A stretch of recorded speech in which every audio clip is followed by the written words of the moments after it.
Assalamualaikum warahmatullahi wabarakatuh. Saya Zulfa Aziza, mahasiswa Universitas Muhammadiyah Yogyakarta, program studi komunikasi dan penyiaran Islam.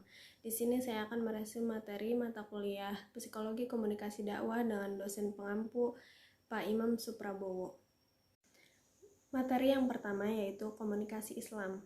Setiap manusia pasti mengharuskan untuk berkomunikasi, terutama kita Muslim, karena Allah memerintahkan kita untuk berdakwah. Amal ma'ruf nahi mungkar. Sedangkan dengan berdakwah kita mengharuskan untuk berkomunikasi. Ada beberapa hal yang harus kita perhatikan. Yang pertama yaitu komunikator. Nah, sebagai seorang komunikator, kita harus jujur dan bisa dipercaya dan berani dalam mengungkapkan kebenaran. Yang kedua adalah pesan. Sebaiknya pesan yang disampaikan ini tidak menimbulkan kebohongan atau menimbulkan hal-hal yang merugikan masyarakat. Yang ketiga adalah media. Nah, sebagai manusia yang hidup di zaman sekarang mengharuskan kita pandai dalam bermedia. Dan yang keempat adalah komunikan. Nah, komunikan ini mengharuskan kita cerdas dalam melakukan sesuatu dan bertabayun dari apa yang kita dapatkan. Dan yang kelima adalah feedback. Nah, di feedback ini usahakan kita untuk tidak sampai putus hubungan dengan dunia nyata. Materi selanjutnya yaitu komunikasi psikologi. Ada beberapa fungsi yang perlu kita perhatikan. Yang pertama yaitu mempengaruhi.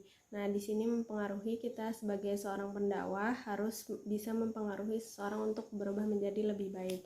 Dan yang kedua ada menghibur. Yang ketiga ada menggerakkan. Nah, menggerakkan di sini kita harus membuat orang berbuat untuk lebih baik lagi. Dan yang keempat menginformasikan. Nah, informasi yang kita berikan ini harus benar, harus jujur, dan tidak menimbulkan kekacauan. Setelah melakukan hal-hal tersebut, maka ada 3 implementasi yang akan tercipta. Yang pertama yaitu kognitif atau pikiran, yang kedua yaitu afektif atau rasa, dan yang ketiga adalah psikomotorik atau gerakan. Ada beberapa hukum komunikasi yang harus diperhatikan. Nah, ini biasa disingkat dengan REACH. Nah, R-nya ini adalah respect. Respect di sini kita sebagai manusia harus saling menghargai, menghormati orang-orang di sekitar kita. Dan yang kedua ini E-nya adalah empati. Empati di sini kemampuan kita untuk berempati pada situasi di sekitar, dan juga kita harus mendengarkan apa yang terjadi di sekitar kita. Dan yang ketiga adalah audible. Audible ini adalah apa yang kita sampaikan ini dapat didengarkan dengan jelas. Kita menyampaikan apa yang kita sampaikan ini dengan baik dan benar. Dan yang keempat adalah clarity. Clarity ini adalah jelas. Pesan yang kita sampaikan ini tidak ambigu, jelas. Yang kelima adalah humble. Kita harus rendah diri. Dengan menggunakan 5 hukum komunikasi itu yaitu reach, akan menciptakan komunikasi yang efektif. Selanjutnya yaitu komunikasi intrapersonal. Nah, komunikasi intrapersonal ini adalah komunikasi dengan diri sendiri. Komunikasi ini merupakan sebuah proses pertukaran dan transformasi pesan yang sangat unik dengan dilakukan dari, untuk, dan oleh diri sendiri. Materi selanjutnya yaitu sensasi. Sensasi adalah kemampuan menyerap informasi yang ada di segala hal yang ada di sekitar kita melalui panca indera, yaitu penglihatan, penciuman, pendengaran, pengecapan, dan peraba. Nah, setelah mendapatkan informasi dari panca indera, maka akan melahirkan sebuah sensasi. Sensasi terbagi 3. Yang pertama adalah teori sensasi. Teori sensasi adalah deteksi dini yang memahami apa yang dipancarkan oleh panca indera. Yang kedua ada sensasi normal. Sensasi normal ini adalah organ indera yang berperan sebagai reseptor untuk mengirim rangsangannya kepada pemancar.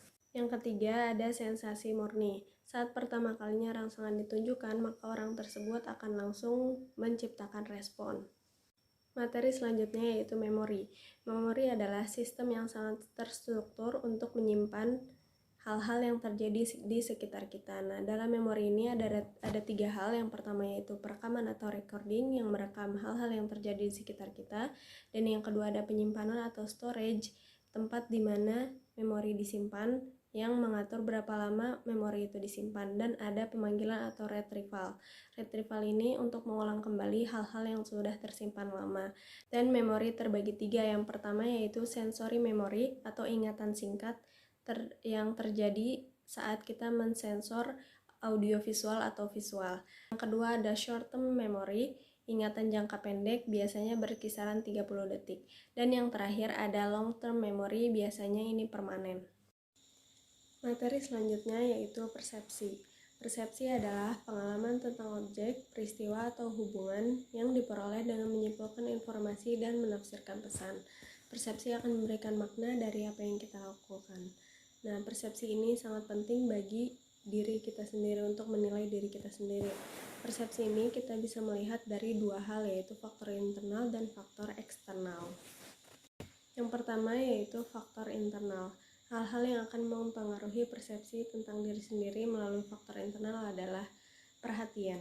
Perhatian yang ada di sekitar kita. Perhatian dari orang-orang di sekitar kita terhadap diri kita sendiri. Dan yang kedua yaitu merasa butuh dengan lingkungan dan ataupun orang-orang di sekitar. Selanjutnya adalah pengalaman atau ingatan yang sudah kita lalui, dan yang terakhir adalah suasana hati yang sedang kita rasakan. Selanjutnya, melalui faktor eksternal. Faktor eksternal ini akan mempengaruhi persepsi kita dilihat dari objek suatu benda yang lebih besar atau lebih kecil, terus warna, dan juga hal-hal yang lebih terlihat dari pandangan di sekitar kita.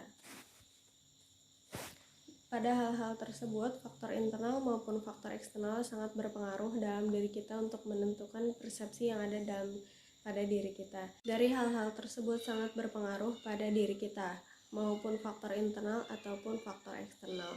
Tapi sangat penting bagi diri kita untuk selalu berpikir positif dan selalu atau husnuzon, karena itu sangat berpengaruh pada apa yang akan kita lakukan. Dan jika kita selalu berpikir positif, maka kita akan selalu mengeluarkan citra yang baik. Materi selanjutnya yaitu konsep diri. Konsep diri memiliki banyak sudut pandang pengertian. Konsep diri merupakan pikiran, keyakinan, dan kepercayaan yang akan membantu seseorang mengetahui jati dirinya dan mampu mempengaruhi orang lain.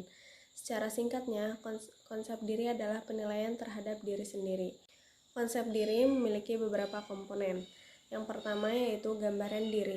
Gambaran diri yaitu citra atau sikap terhadap dirinya sendiri. Yang kedua yaitu ideal diri. Ideal diri adalah bagaimana berperilaku dengan lingkungan sekitar. Yang ketiga yaitu harga diri, yaitu mengetahui pencapaian terhadap diri sendiri. Yang keempat adalah peran. Peran adalah pola dan sikap terhadap perilaku yang akan dilakukan. Dan yang terakhir adalah identitas diri, menyadari akan dirinya sendiri. Setiap manusia memiliki tipe kepribadian. Ada dua tipe kepribadian, yaitu ekstrovert dan introvert. Orang yang memiliki tipe kepribadian ekstrovert cenderung lebih suka banyak berbicara dan banyak mendapatkan energi dengan berbincang dengan banyak orang. Sedangkan orang yang memiliki kepribadian introvert cenderung lebih tertutup dan bisa mendapatkan energi lebih banyak jika berdiam diri. Cukup sekian resume yang saya sampaikan, semoga bermanfaat. Wassalamualaikum warahmatullahi wabarakatuh.